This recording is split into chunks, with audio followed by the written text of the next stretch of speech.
everyone, welcome to the RotoGrinders Morning Grind podcast. I'm your host, Stevietpfl. It's Tuesday. It's January 30th. It is 2024.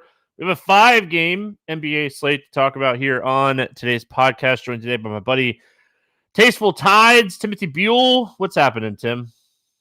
Yeah, what's going on, Stevie? Congratulations on 10 years at RotoGrinders. That is so awesome. And is this the 8th year, you said, of the Morning Grind? Yeah, so this would be 8th year of the Morning Grind. We started it April 4th of 2016. So Morning Grind's been going strong. Me and Beer Maker, that was the first ever. It was opening day of the 2016 baseball season. Me and Beer talked about baseball. That was our first podcast. So I think we're getting close to like passing 1,500 episodes of the podcast. But yeah, 10 years. Very cool. It's been a wild ride. I mean, I'm pumped, right? Like I get to talk sports every single day, all day, and get to meet and talk to a bunch of awesome people. So I appreciate it. I appreciate everybody that reached out on Twitter and everybody talking about it on YouTube. Thank you. It's been fun, and I love my job. So I'm not going anywhere anytime soon as long as they'll keep me around. So if you like me, go subscribe to the Morning Grind YouTube page because I want them to keep me around. Yeah, I've been listening to you since the fall of 2017. So I've been listening to the Morning Grind for many, many years. Yeah, I mean, the Morning Grind is exactly what I always wanted it to be. It is a first look on the slate, and I feel like we do it better than everybody else. So I appreciate everyone that's hung around, and it's not going anywhere. That tweet today wasn't me leaving. NASCAR package is launched. I'm locked in for another year for sure. I'm very excited for NASCAR to start on Sunday, and ready to talk some hoops. I mean, we have a ton of back-to-backs. This is the definition of making sure you're paying attention throughout the day kind of slate, because we are definitely a first look podcast. Shout out to Rudy Gobert getting his rebounds, and Jamal Murray, one more bucket. Amazing first half from him. We look like we're going to start the week pretty strong on our bets as well. So let's keep it rolling. What's up, YouTube? Thank you, guys. I appreciate everyone. Indiana at Boston, no total in this game. We got a back-to-back here for Boston. Halliburton is questionable. So, I mean, that's obviously the big news on the Pacers side of things, why this game doesn't have a total. Mathurin's questionable as well. Jaylen Brown and Miles Turner. So, back-to-back for Boston. Porzingis did not play Monday. We'll see if he's back for this one or not. Horford played, so we assume he sits. He doesn't typically play back-to-backs on the Boston side. So maybe Porzingis plays, Horford doesn't play, or Horford sits, Porzingis plays kind of thing. Yeah. And then on the Pacers, we're talking about two bigs with Jalen Smith and Miles Turner questionable. So that's something that we're going to be watching throughout the day. But let's start with Indiana. Siakam finally had his, hey, I'm part of this team the other night against Philadelphia, 61 fantasy points. He's starting to find that role, right? He's starting to find out where he's going to fit. And, I mean, him and Halliburton playing together is going to be phenomenal, and we're just all patiently waiting for it to happen. Talk to me here about the Pacers. Yeah, so Halliburton said on Monday morning that he intends on playing on Tuesday. So I expect that he's going to be playing. Really terrible matchup. He is 9,900, but I mean, coming off an injury, I think he's a pretty easy pass for me. Same thing with Siakam. Some of these cheaper guys, we'll have to see where the questionable tags end up, like with Turner and Mathurin and Smith. You know, like if a couple of those pieces end up being out, that I could see getting some value Indiana players, but no chance I'm paying up for any of the expensive Pacer players. Yeah, I mean, I'm somewhat interested in playing Siakam because it is a 5-game slate. I mean, it's a 5-game slate. We'll see like what the Lakers are going to do, but they get a phenomenal matchup here against Atlanta pace-wise. The Utah Knicks game, like Knicks are a slow team. Toronto, Chicago, we get two slower-paced teams. So I'm more enticed to take shots on like Siakam at 83. Like we're not paying $10K for Siakam. I think Halliburton is going to boost Siakam. I've been on this. I've been on this train. I'm not. I mean, I'm going to live on this train, and we're obviously going to see how it plays out over the next month or so. But I think that Halliburton is going to help Siakam. Halliburton is someone that is going to get the ball to you, and I think Siakam can really benefit from a guard like that. So I want to play Siakam the first game that Halliburton plays. Okay. Yeah, I was going to say in the long run, I do agree with you, but just in this matchup, I just can't do it personally. But I do agree with you. Yeah. I think Halliburton is going to help Pascal in the long run. Yeah, but I mean, like, I don't know. We'll see how it kind of plays out with Mathurin, McConnell, Smith, and all these guys. Like you said, maybe we have some value open up here on the Pacer side. We could have value open up throughout the day. There's so many potential injuries or people sitting on back-to-backs here. Go to the Boston side. If I don't think Horford plays for what it's worth. Yeah, I don't. He's not gonna. Very rarely does he play. Cornette was out as well on Monday. He sometimes gets like that a little bit of bump when Horford sits. If Porzingis and Horford and Cornette are out, that's when it gets really interesting on what we see here on the Boston side. What do you like here on the Celtics side? The Celtics seem way too cheap across the board. Even guys like Jason Tatum, only 9,200. That's way too cheap for a home matchup against this awful Indiana Pacers defense. Jaylen Brown, 8K. Porzingis, if he plays, is only 7,600. And if Horford sits and Porzingis plays, like, I'd absolutely love to get to that. Derek White, Andrew Holiday in the mid sixes. Like the whole starting five to me seems egregiously cheap. So I'd really like to be able to play two of these guys, assuming we don't get any like massive injury news in the other games. I thought we were getting we talked about Jaylen Brown on the podcast. Will was on Tatum. I was on Brown. They both got there. They both had really good games. Yeah. I thought we were going to get the triple-dub, double triple-dub. The double triple-dub. The double triple-dub. It was close. Yeah. What was it? Yeah. 2 rebounds, I think, for Tatum and 3 assists for Brown or something like that. I think is what we were away from a double triple-dub. I mean, yeah, it's hard not to have a ton of interest here on the Boston side. Indiana is 27th in defensive rating. They play at the second fastest pace in the NBA. It's a back-to-back for Boston. They're going to play a little sloppier. They're going to play faster. This game stays close. I think that, like you said, 1 or 2 of these Boston pieces makes a ton of sense on the slate. So I want to see how the bigs news kind of breaks here. But, I mean, overall, I think going back to Tatum and Brown is a good place to start and kind of seeing how you want to see the value shakes up as far as the centers. If Porzingis plays, I have some interest in Porzingis, but I still lean Brown, Tatum over Porzingis. Yeah. Just overall. I mean, overall. Tatum 9,200 against the Pacers is like, he's going to be popping into optimals, I'm sure. Like, that's so cheap. They've played 3 times already this year, and he's averaging 60 fantasy points. I'm not surprised at all. All right, we got Lakers at Atlanta taking on the Hawks. Back-to-back for the Lakers, so no injury report for them. And then on the Hawks side, Hunter is questionable, and Murray is questionable. Those are the 2 that we'll be watching here throughout the day. Lakers side, I mean, LeBron and Anthony Davis are questionable every single day.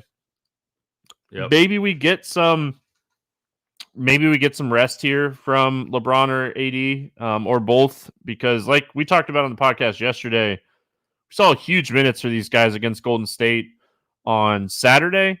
So it wouldn't shock me if we get a rest day here for these 2. I was looking. I know they lost to Houston Monday. They got rolled. Yeah, but LeBron played 37 minutes. AD only played 29 minutes. But yeah, I wouldn't be shocked if one or both of these guys sit. And if that happens, it changes the entire slate with this Atlanta matchup. Vanderbilt got ejected super early in that game. I know because I was tilting his point rebound prop.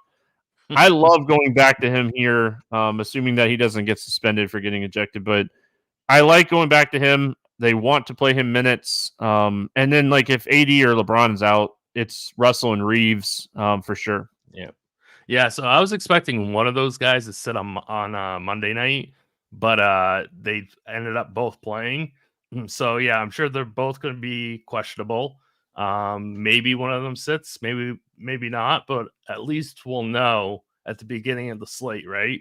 And we'll be prepared to pivot to Russell if James or Davis sits. But really, I mean, I want to play AD at 9,600, but I prefer Tatum at 9,200. So if we get some value, maybe I can play both. But I still like Tatum over AD, and even in this great matchup. Yeah, I mean, overall, it's a interesting spot because it's Atlanta. We know Atlanta doesn't play defense. It's been documented at this point. We don't even need to say how bad they are defensively. They just don't play defense, and they play extremely fast. I mean, they haven't moved out of the top 5 in pace all season. They play extremely fast. And we're going to want to play some Atlanta on the other side of this game because it's a 5-game slate and there's potential value on this other side. So I mean, I want to see how this shakes up with LeBron and AD. If they both play, I'll take shots on AD. Just AD, I think AD Tatum combo is very doable on this slate. Already see we literally have 5 teams on back-to-backs. There's going to be value that opens up throughout the day.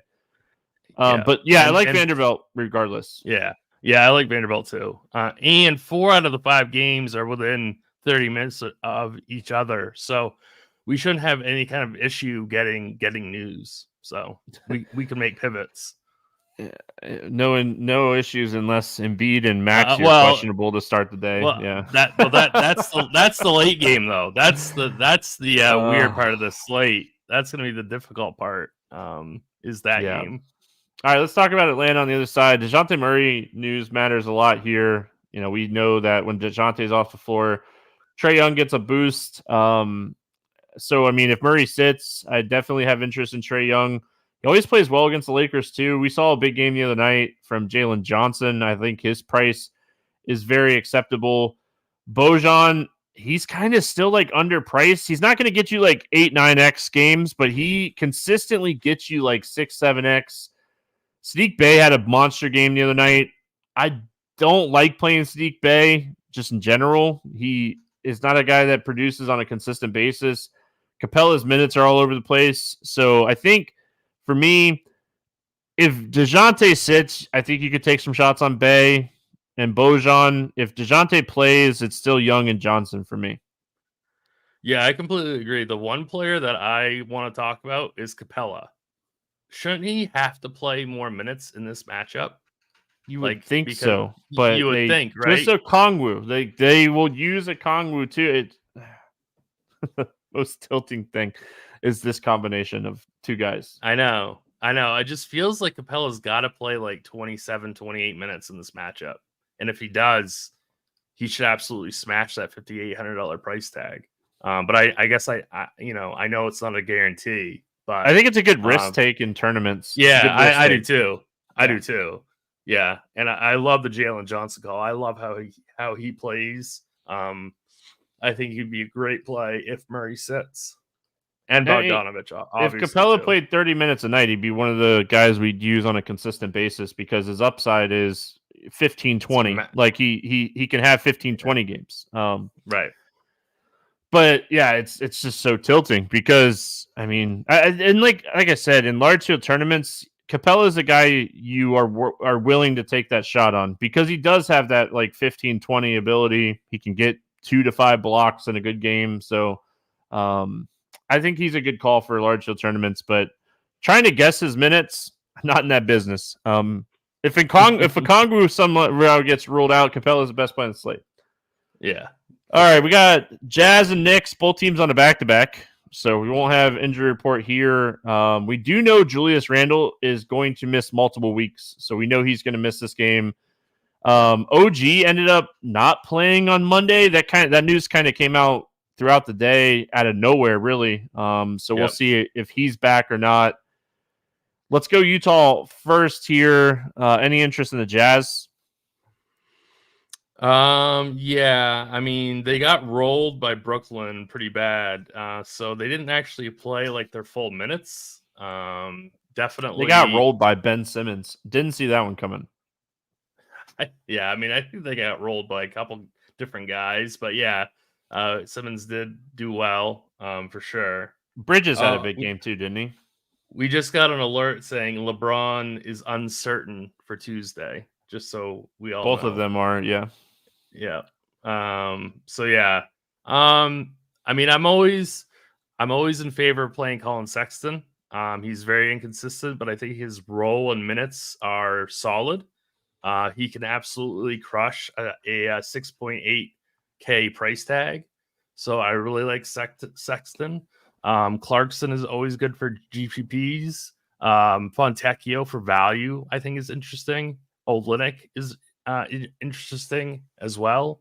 So yeah, not my favorite team because the Knicks are kind of slow, but they are pretty cheap. Yeah, I mean, I like the Sexton call. Strictly tournaments, though, he is one of the most inconsistent players in the NBA. I feel like I'm not touching the bigs. I hate the situation. In general, I won't do it. So Sexton, always like the idea of playing marketing, but I think there's better options on this slate. I'm trying to pull it up. I can never remember. Is Julius Randle a plus defender? I believe so. I thought he is. Like, how much is his presence being gone going to affect this team? I think quite a bit. Yeah, I'm trying to pull it up and it's taking forever, but I think that is something that we have to take into account while he's out over the next couple weeks, is just if he is a good defender. I know he's a super hustle player, but all right, finally got it pulled up. So Julius Randle is one of their worst defenders, it looks like. On the team? It doesn't sound overall. Right. He's a negative defender. He's overall? A negative defender. Yeah, he's a bad defender. Yeah. Wow. He's such a hustle guy.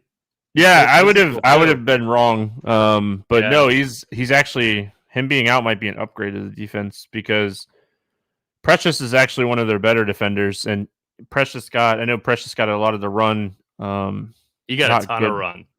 Yeah, so I mean, maybe that's something. Maybe Julius Randle being out helps defensively, and they kind of smashed Charlotte, but it's not hard to do.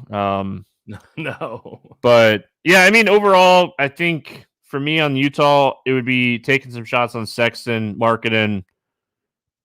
Clarkson's at that weird price tag, and then maybe some of the value guys, depending on any news here. And then on the Knicks side of things, I think I'm out on Hartenstein until we see him get back into that 30-minute role. Yeah. He didn't even get in foul trouble against Charlotte. He only played 16 minutes. They used Grimes and Sims quite a bit in that game, just in general. DiVincenzo scored 28 actual points, played 40 minutes against Charlotte. So that's definitely something to watch if OG sits. I think OG news matters a lot. And their prices went down. Hart's cheaper than he was. You know what I mean? Hart would have had a triple-double if it wasn't a blowout. Same Brunson would have gone for 65 fantasy points if it wasn't a blowout. So, yeah, I mean, there's definitely plenty of meat on the bone for this Knicks team. Precious busted as mega chalk on Monday. So, he could end up being lower owned than he should be on Tuesday's slate. So that's something to keep an eye out for. He was plus 20.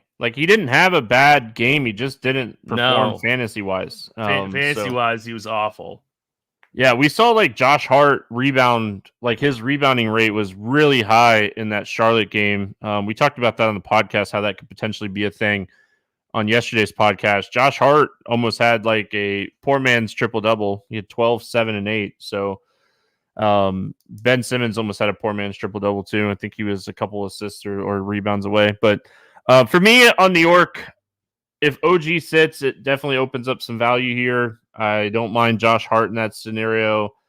I think Quentin Grimes, we have to keep taking some shots on him with the minutes the way that they are right now. Like he ended up playing, I think, 32 minutes against Charlotte. So if OG sits, I think taking some shots on Grimes. DiVincenzo. Utah's not a bad matchup. This is a plus matchup for the Knicks. No, it's absolutely a very good matchup for the Knicks. Yeah. All right, we got Toronto at Chicago. Hey, guess what? Neither one of these teams are on a back-to-back. It's a 223.5 total. Chicago's a 1.5 point favorite. RJ Barrett has already been ruled out for Toronto. Quickly is doubtful, and Jakob Poeltl is questionable. On the Chicago Bulls side, Zach LaVine, Patrick Williams out. This is where, this game's not sexy by any means as far as pace and defense, but this is going to be a game that presents a lot of value. Like, we are already missing two high usage players here for Toronto with Barrett and Quickly out. What are we doing with the Raptors here? And I say Quickly, he's doubtful. I shouldn't have said he's already out. He's doubtful. Okay. So we're assuming with a doubtful tag the night before he won't play. So let's assume Barrett, Quickly, and Poeltl are all out. That would make Dennis Schroeder an amazing value play. Same thing with Gary Trent. Thad Young, I think, would be very, very interesting as well. Scotty Barnes, 8,800. He's going to be tough because we have guys that are right around that same price tag that I think are better. But Barnes is amazing. So under 9K, but it's the matchup too. Like, I don't love it, but I really like the cheap pieces of Toronto. Yeah, I mean, so for me on Toronto here, Schroeder, solid. Barnes is all going to be ownership. If Barnes is going to fly under the radar here because we have great options in this price range, Scotty Barnes is someone that can go for a triple-double in this game with these two guys out, and he might shoot a lot more in this game. I think Bruce Brown is interesting from a scoring standpoint. His rebounding has been up a little bit here recently as well. Thaddeus Young, like you mentioned, the only thing that I hate about Thad is you only play him at center, so it's tough. Large field tournaments, though, as much as I hate to say it, I think we take some shots here on Nora. He's too cheap at 4,200 if these two guys end up missing this game. He played 31 minutes the other night against Atlanta. Obviously a much better matchup. But if he's going to get 30 minutes, I don't really care about the matchup at 4,200. So I think Nora is a phenomenal play here, assuming that both of these guys sit. I'm really glad that you brought him up because I completely forgot about the minutes that he got last game. So that's a really great call by you. Grady Dick got 25 minutes the other night too, and he's 3,600. So again, like a lot of potential value in a game that's not sexy, but the minutes are going to be there for some of these cheap guys. Yep.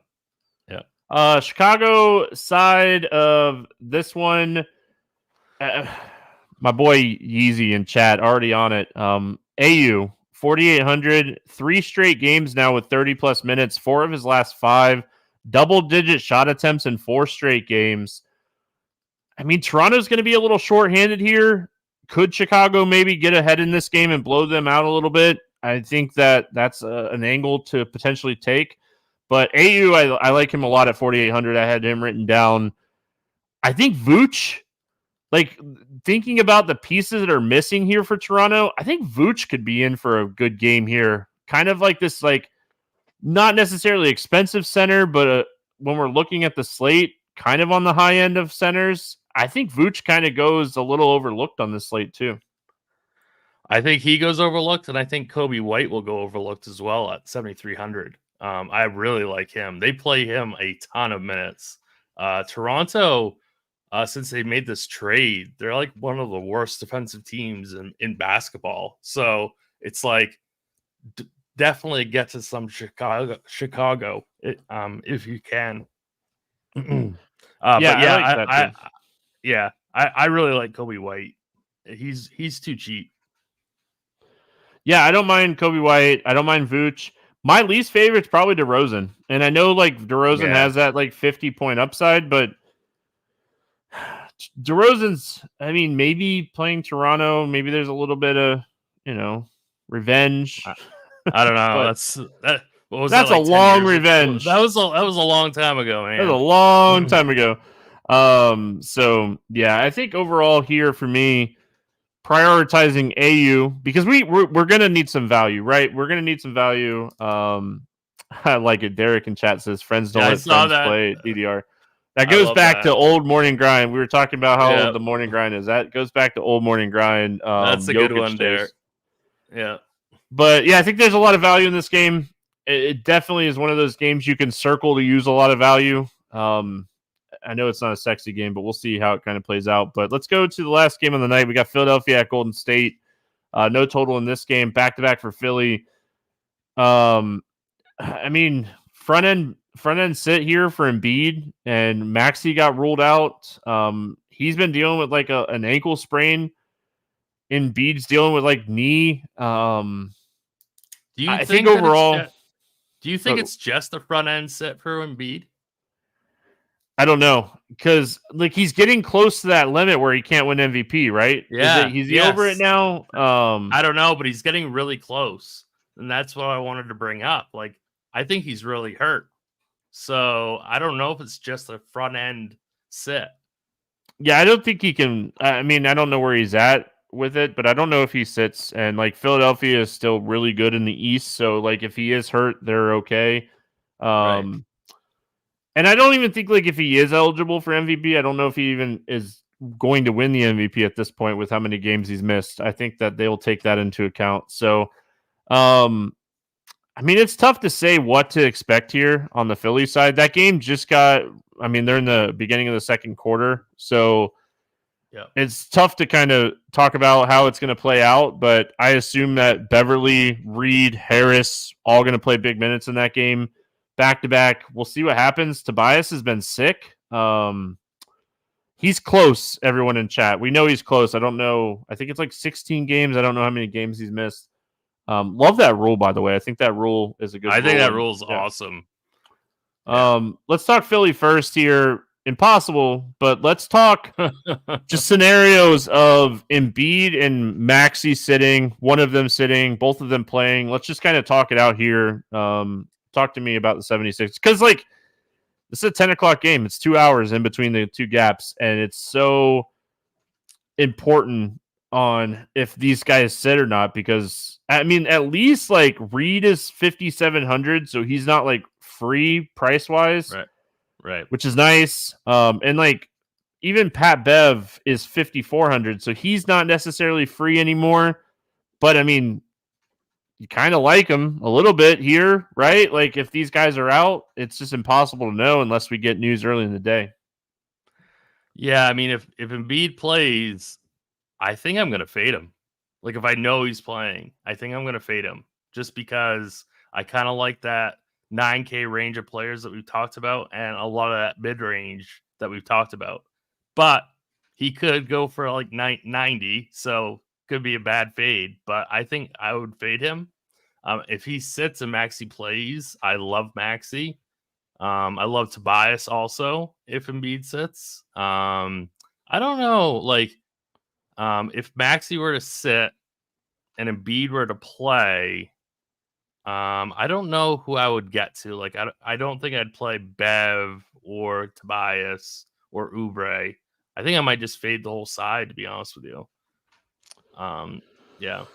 Yeah, I mean, if both of these guys play, it's tough to say, hey, let's not play Embiid. The only reason I'll say that is just like this guy has the highest ceiling on the slate if he plays. They actually priced him right, though. I mean, yeah, he's 12K. Really, yeah.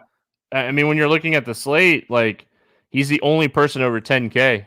So is he worth that price? When he scores 100, we're like, yeah, of course he is. So like, I don't think he'll pop in optimals if he does play. For what it's worth. No, so I don't think that is always going to lower his ownership. And true. I mean, we've already talked about a lot of we've already talked about a lot of potential value, and like we just got an alert saying that AD is going to be a game time decision for Tuesday. So if those guys end up sitting for the Lakers, it just opens up more value. So it's not going to be hard to fit Embiid. So we'll see how it kind of plays out as far as value. We talked about Tatum. We talked about a few other people. But what if we don't know? What if we don't know?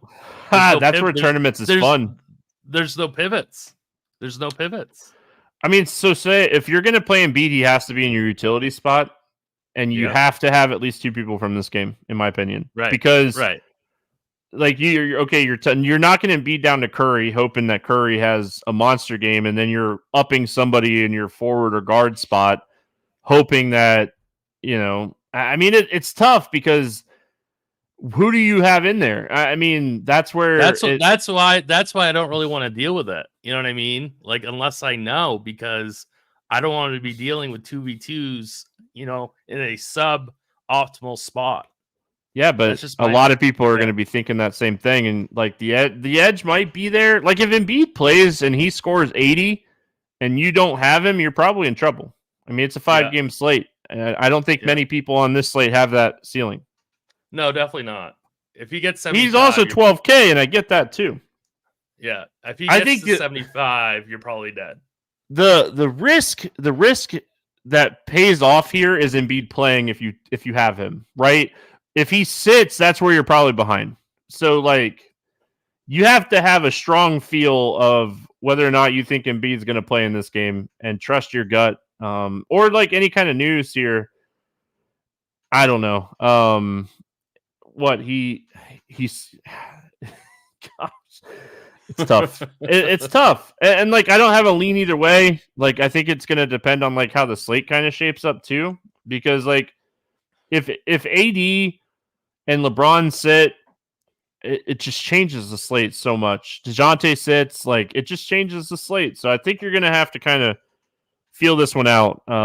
If you have a lot of chalky value and you want to get different, that's where you're probably like, I'm going to take the shot and see what happens. So, Golden State side of this game, I don't necessarily have a ton of interest in the Warriors here. Like, I mean, if Embiid doesn't play and you have him in your spot, you're just sliding in Steph. I mean, I don't think you think twice about that. Like I said, I think you have to have Embiid in your utility spot.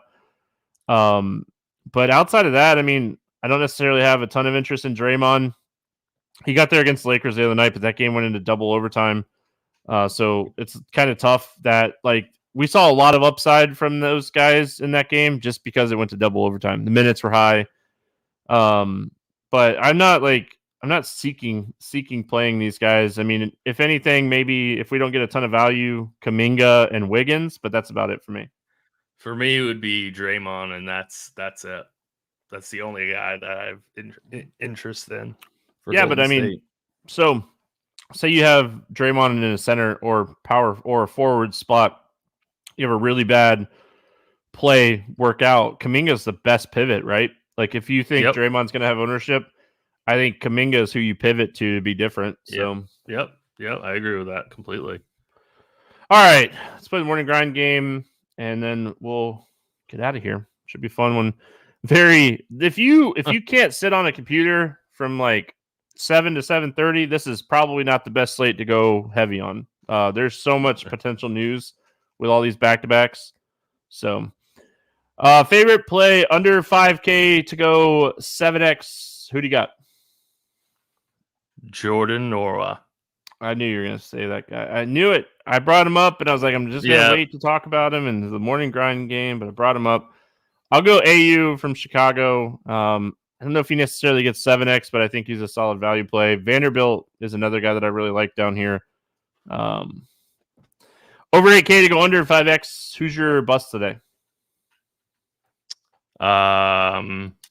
Wishful thinking. I'll go Embiid. Yeah, if he plays, he's not getting under 5X.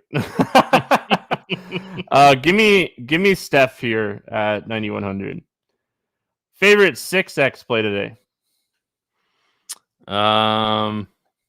There's a lot of them, but I really like Kobe White. I like that call. I think that's a really solid call. I wish we had news on a couple of these options today, but we do have news on this one. So give me Dennis Schroeder here at 5,600. I like him to go 6x. We're potentially missing a lot of pieces. We talked about Nora just a second ago. Let's get weird GPP play of the day. Who do you got?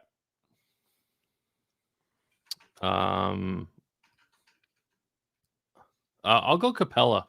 He won't be chalky. I don't think he will be.